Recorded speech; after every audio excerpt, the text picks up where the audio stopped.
மெய்ப்பொருளாயினார் ஒரு பெரிய அரசர் இல்லையா? இப்போதான சரிதம் பார்த்தோம் 2-3 வாரத்துக்கு முன்னாடி. ஆனால் அவர் என்ன செய்வார்? அன்பருடைய திருவேடத்தையே எப்பொழுதும் மனசில் வச்சிருப்பார். அன்பர் வேடமே சிந்தை செய்வார் அப்படின்னாரு.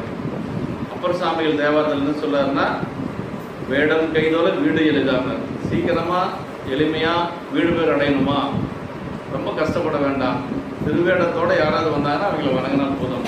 வேடம் கைதோல வீடு எளிதாம் அப்படின்னாரு. இப்போ அவர் வந்திருக்கிற கோலம் எப்படி இருக்குன்னா, அப்படியே பார்த்தா மனசு கரைஞ்சு உருகிற மாதிரி கோலத்தில் சாமி வந்திருக்கு. பெருமான் அணிந்து கொள்வது திருநீருங்க. வெந்த வெந்நீர் அணிந்து விரிநூற்றுகள் மார்பில் நல்ல கொந்தனவும் பொழில் சொல் கொடிமான செங்குன்றூர் நின்ற அந்தனனை தொழுவார் அவலம் இருப்பார் அப்படின்னு. பெருமானை திருநீர் பூசிய திருமேனியோட தான் இருப்பார். மெய்யை முற்றப்பொடி பூசியோர் நம்பி வேதம் 4 விரித்து ஓதியோர் நம்பினார். சரிங்களா? இப்படி பெருமானை திருநீர் அணிந்து கொண்டுதான் இருப்பார். வெந்நீர் சன்னித்த மேனியான் அப்படின்னு சொல்லி திருமுறை சொல்லும். திருநீர் அவ்வளவு சிறப்புடையதுங்க. கண்டவர்கள் மிகுகின்ற ஆசையினாலே மனம் கரைந்து உருகும்படியாக தொண்டருடைய அன்பு என்னும் தூய நெறியினை வெளிப்படுத்துவராகி.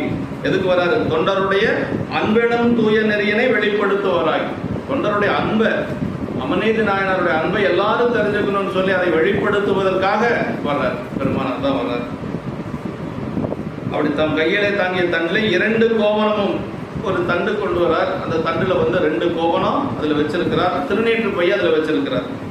அப்புறம் தர்பையும் கொண்டு நடந்து வந்து அமர்நீதியாளர் திருமணத்தை அடையினார். அமர்நீதியோட திருமணத்துக்கு இப்ப வந்து சேர்ந்தார். தர்பையெல்லாம் கொண்டு வரார். கண்டவர்க்கு உரு காதலின், பார்த்தவர்கள் எல்லாம் உற்ற காதலினாலே என்று சொல்லி சொன்னார். கண்ணார காண்பார்க்கோர் காட்சியான்கான் அப்படின்னா திருத்தாண்டர் அப்பர் சாமி தேவாரம்.